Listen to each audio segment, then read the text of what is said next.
Hello, hello, hello, everyone. Thank you for joining me in this week's edition of the Principal's Office. For those of you who don't know me, I'm Jamal Maxim. I'm an igniter of champion leaders, and I help those aspiring leaders answer the call to leadership and to lead from a kingdom perspective. And so I wanted to talk to you today just about pushing off the emotional weight of resignations.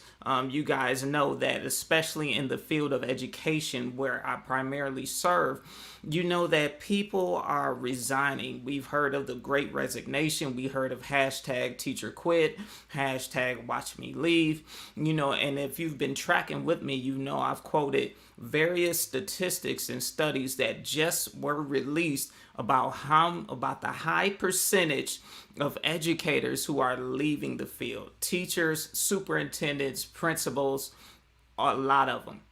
And so it's important that we discuss this, because for those who are staying, for those who are called to stay, who recognize their assignment has not ended in leadership or in education, it can feel like you can feel some type of way about people leaving, in a sense of, not that you are resentful or angry, but it can, if you don't handle it right, it can play with your emotions and your mind. One of the things that I had to learn, as a school, when I was a school leader, and it took me a minute to learn it, is that sometimes when people leave, it is not because of me. Even though I'm the leader and everything rises and falls on leadership, sometimes when people make life choices and they choose whether to stay or to leave, and it's based upon their own choices, what they feel is best for them, and what is going on in their lives at the moment, in light of where they want to be in the future. And so I remember some teachers leaving a school I was leading, and I remember thinking and wondering, it wasn't me. Did they not like my leadership? Did I do something? Did I say something the wrong way? Did I miscommunicate? And it had me questioning myself. And so the thing I want to help you with, in light of all of this movement that's going on, I want to help you to stay in a healthy place internally as you are leading, so you do not question yourself or question your leadership. So let's get into the content. And so we're going to talk about pushing off the emotional weight of resignations. Because if you care about people, you already know that when people resign, it weighs on you. It does something to you. And so, wait a minute. Let me, you can tell this live, so let me get off of that and let me see what's going on with this particular presentation, why my picture is not showing up. And so it's been some challenges today with the technology, but that's okay, because we still keep things moving, and that's what we do as a leader. So we keep it moving, we adjust, we fix it, we adjust, we keep moving, we don't let it throw us off. Okay, so I just wanted to take a second to fix that. Now we're back. Okay, so we've heard this saying before. People don't quit the organization, they quit the leader. You can put in the chat if you heard that, whatever various platform you're watching this on. We hear this all the time. People don't quit the organization, they quit the leader. And so a lot of times when people are resigning, people are quitting, people are changing positions, unless they outright say, oh, this other position is going to cause me to have more income, there's this thought that, oh, because people are leaving, so it's something wrong with you. And then as a leader, you may be wondering the same thing and hoping that your supervisor doesn't think that oh, because these people are leading, that it'll show up on your evaluation some kind of way. But here's the thing. One of the things that I recognize is that this is true in some instances, but not in every instance. The fact that sometimes that people quit the leader, not the organization, is only true some of the time. It is not true all of the time. And you can't treat it as if it's true all of the time, because there are different factors as to why someone may stay or why someone may leave. Because we all have to recognize that life happens. And there are times when teachers make life choices and you as a leader will not be considered or a part of the consideration. Sorry. People do things, they will do what is best for them, and they make choices based upon what's best for them, how they feel in the moment, their goals, their aspirations. And a lot of times, how you are as a leader does not play into that. And so we have to recognize that in this time of things shifting, and with that shift, teachers are going to make career and life changes that align with how they feel they should be doing in this season, or what they feel they should be doing in this season. As things are shifting and people are moving, some are quitting, they're making choices. And some of those choices we may agree with, some of those choices we may not agree with. But the one thing you want to do is recognize that in the shift and people movement, it might not have anything to do with you, even though you are impacted by the shift and leading through the shift. Because it is dangerous to believe that every time a teacher leaves your building and resigns or goes to work in another district, that it's a reflection upon you and your leadership. That is dangerous. That's a dangerous belief, because it can have negative impacts on you personally, as you lead, and then it can have negative impacts on the people you are leading, as well as the culture of the building you are leading as a whole.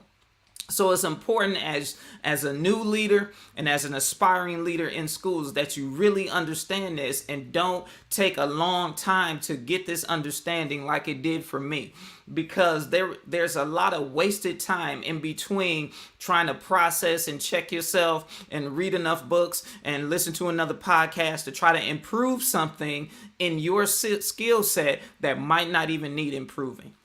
It's like you're trying to solve a problem that doesn't even exist. Of course, you may have to check yourself a little bit and reflect, but every time it's not you.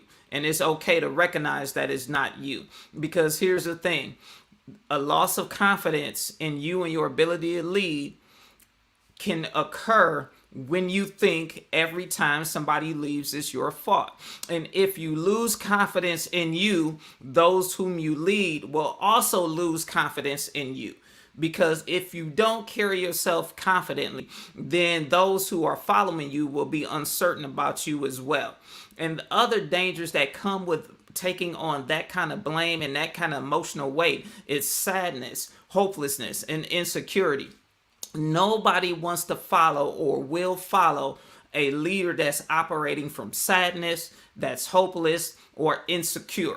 Insecure leaders begin to power trip and power play and micromanage and try to control. So you definitely don't want to get into that place of insecurity or hopelessness where you're trying to inspire people to accomplish the vision, but all of a sudden there's no hope in you to even inspire them with. It's only empty words in a nice PowerPoint.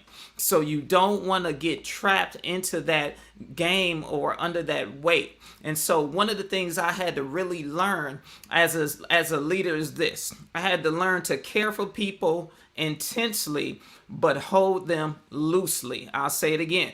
I had to learn how to care for people intensely, but hold them loosely. Because you definitely want to make sure that you are demonstrating care for people. That's part of what you do as a leader, to connect, and it's just the right thing to do. But you have to hold them loosely, because they don't belong to you, and they can choose to leave at any time for any reason. And you have to be okay with people leaving at any time and for any reason, because people are grown. They would do what they feel like they should do, whether it's rational or not, whether we understand it or not. And so in the middle of people leaving, and one of the things you need to do so you don't keep this weight on you as a leader is to keep building your team. You have to continue to build your team, continue to build the culture, and continue to build the systems that supports the culture, supports your team, and establishes smooth operations in the building. You have to continue to build, and you can't see people leaving as a sign that something bad is going to happen. You can't think, oh man, they're abandoning ship. Maybe I should leave too. No, there are times when this type of refinement, this type of movement happens in order for your school to go to the next level. Sometimes, and they could be star employees, they could be star teachers, they could be star team members, they even could be members of your leadership team. But if they choose to move, that means there are going to be other people coming to take their place that's going to allow you to take the school in the right direction, or continue to take it in the right direction and help it go to the next level. Just because they were a part of the building and a part of the start of the next level doesn't mean that they're going to always be there to continue that work. And so you have to make sure that you do not fall into the trap of blaming yourself, blaming your leadership, and don't allow other people to blame you either. Don't allow people to try to make you feel bad because of a bunch of resignations during this time, or because of a star teacher or one of the assistants or one of the deans decided not to return or not to renew their contract. You can't take on the blame for somebody's decision. So don't fall into it. Don't blame yourself, and don't let anybody else blame you. Another thing is this. I want you to recognize that transitions happen. We recognize it all the time with kids that are mobile. One of the schools I led, kids were very transient, because of their families. And we wanted to be consistent for those transient students. I get it. But sometimes, and we recognize transitions happens with the students, but you also need to have the perspective. Transitions happen, period. Students as well as adults. And sometimes it's timely and sometimes it's premature. But I'm going to tell you, don't waste time trying to figure out what's what. Because even if a teacher is leaving prematurely and they're leaving their position when they shouldn't, it's not really your place to say anything. Yes, you have relationship and they may hear you if you say, hey, can I talk to you? But sometimes you have to allow people to make their decisions, and you have to respect their decisions. Now, if they ask you what you think, or if they ask you your opinion, then that's one thing. But to just offer it can be a waste of time and a distraction. You want to stay focused, because here's the thing. While you are continuing to build, you're going to have to look to replace the skill set and not the person. That's a ninja tip for you. Look to replace the skill set, not the person. You do not have to find someone like the teacher that left or teachers that left. You just have to find someone who has the same skill set. Don't get caught up in personality, saying, oh, I want someone with this personality or that personality. You want to find someone with a skill set that you know will fit into the culture that you're building. Don't try to get an exact duplicate of the other teacher or the other teachers. That's not good. Here's the second tip for you. Keep the mindset and leadership perspective of faith. You have to trust that what you are doing matters, and that what you are doing that is good, and that everything is going to work out. You have to trust that everything is going to work out. And so you have to stay in that place of faith, and you can't begin to question, oh man, how it's going to be? Am I going to get enough teachers? Or what's going to happen? There's going to be a shortage. You can't allow your mind to go there. You have to consistently continue to stay focused and keep your expectation that things are going to work out. Continue to look for applicants, continue to interview, choose to get the best choice that you can, who has the skill set, and don't worry about personalities. Just make sure their personality gels and fits with the culture you're building, and keep it moving. You can't allow yourself to get into a funk because you are building a team.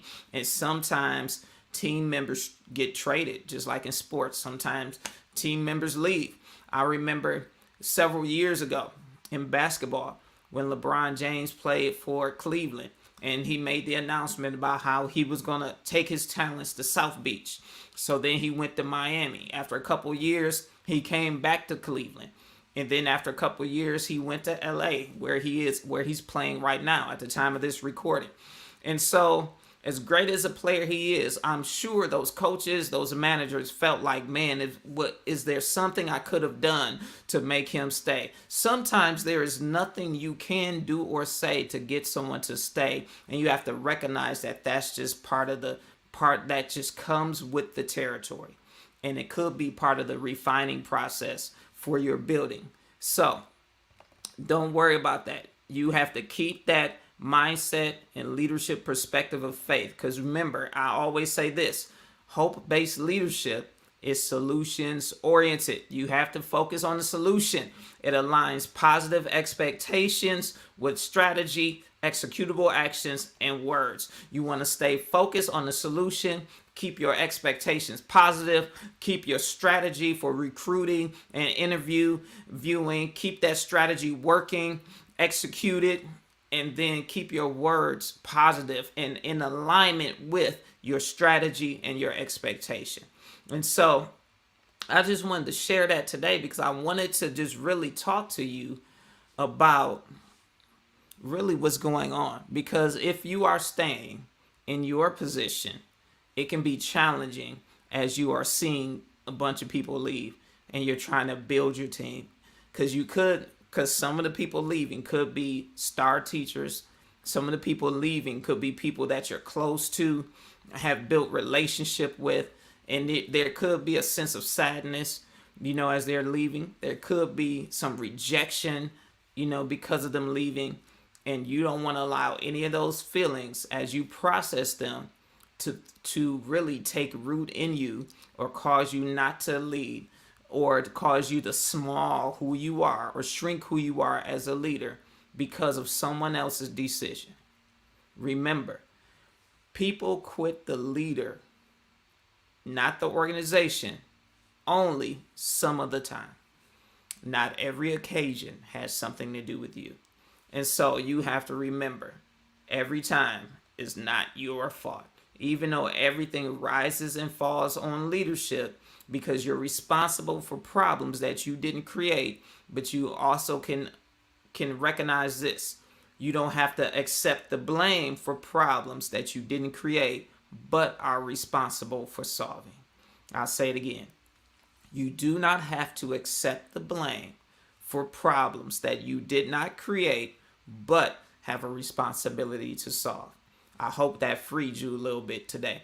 And so I want to invite you to one, comment, like, and share this video and save it. Share with anyone you know who is new to school leadership or aspires to school leadership. Or if you just feel like this content will bless someone who's in leadership, period, go ahead and share it with them. Even though I talk strictly to school leaders, leadership is leadership. These principles are applicable in really any industry. And so I want to also ask you what you're going to do with the information. I always talk about theory to practice. So yes, you just spent 19 minutes watching this video, hearing me encourage you. What are you going to do with the things that I shared in it to keep yourself focused on building your team? Let me know in the comments. Feel free to DM me. And I want to invite you to a challenge that I'm running.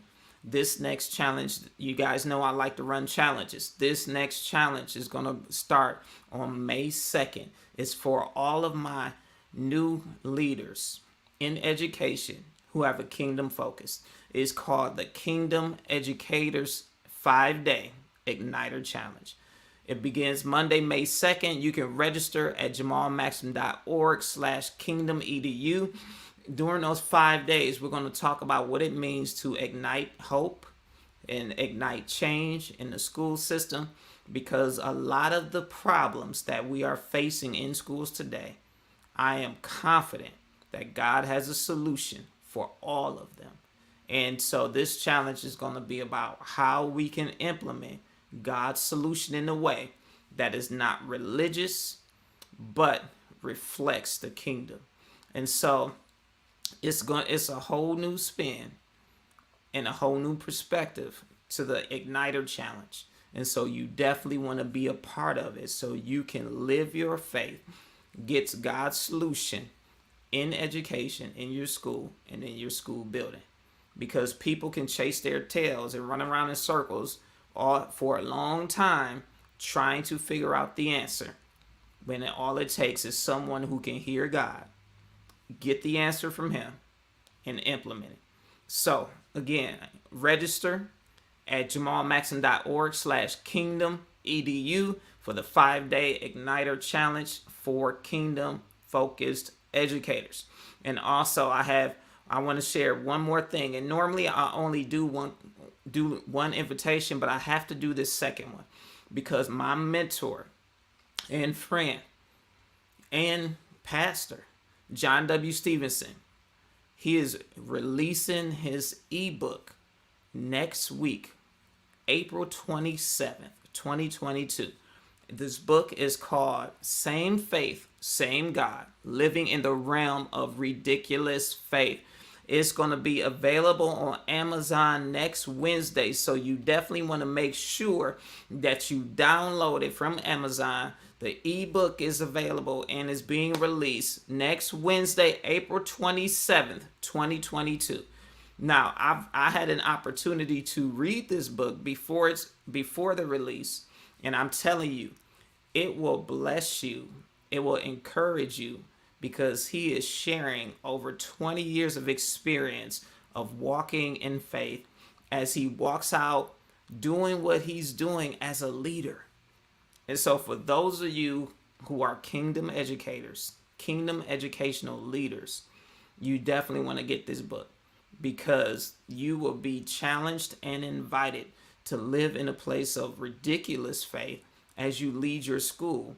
And so his journey is outlined in this book would definitely help you. And the principles he's learned from his journey, would definitely help you that you can apply to your journey as a school leader. Okay, so again, next Wednesday, April 27th, 2022, the book is available. And then registration now is open for the Kingdom Educators 5-Day Igniter Challenge. I want you to take advantage of these opportunities to be strengthened as you lead and walk out your calling as a leader. All right, so that's it. I will see everyone in a couple of minutes in Clubhouse. Join me in the Igniting Champion Leaders Club as we continue a discussion about how to push off the weight of resignations, how to push off the emotional weight of resignations that you're dealing with as people are leaving, shifting, getting reassigned, getting promoted, quitting to go work somewhere else, quitting to not work somewhere else, whatever life choice. We're going to talk about it in a live interactive session right now on Clubhouse. So I will see you soon. Have a great evening. And for those you can't join me, we definitely will see you next week. Bye-bye.